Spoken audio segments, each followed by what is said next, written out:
प्रणाम, मैं कशिश सिंह। चलिए आज आपको मैं लोकगीत सुनाना चाहती हूँ जो कि मेरा ही सॉन्ग है। मैं अरराज से हूँ, मोतिहारी ज़िला।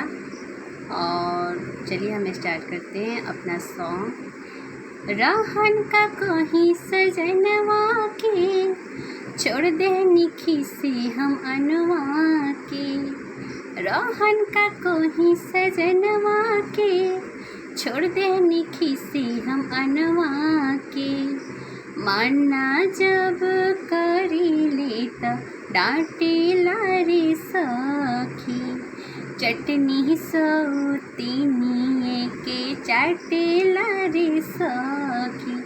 अरे चटनी सौतीनिए के चाटे लारे सखी।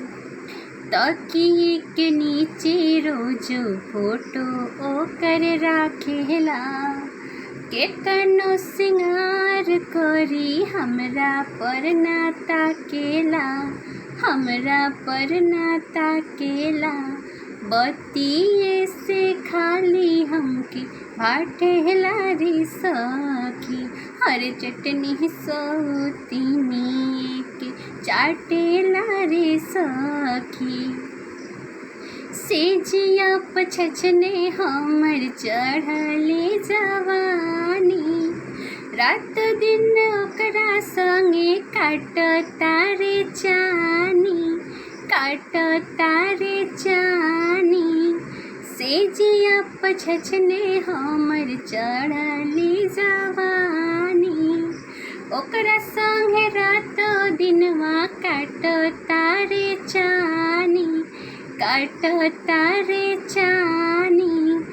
खर्चा ओकर अलगे धके छाटेला रे सखी।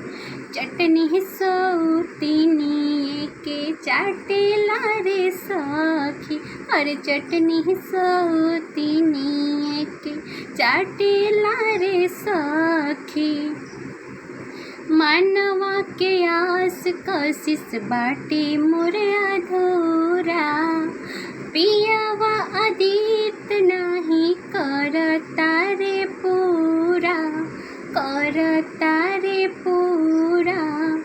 मानवा के आस कशिश बाटे मोरे अधूरा।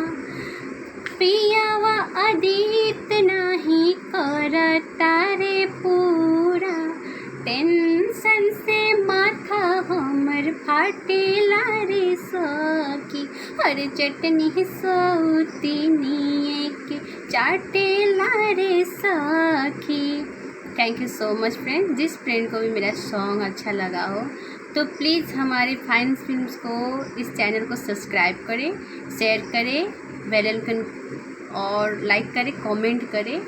और bye friends, love you so much, you take care.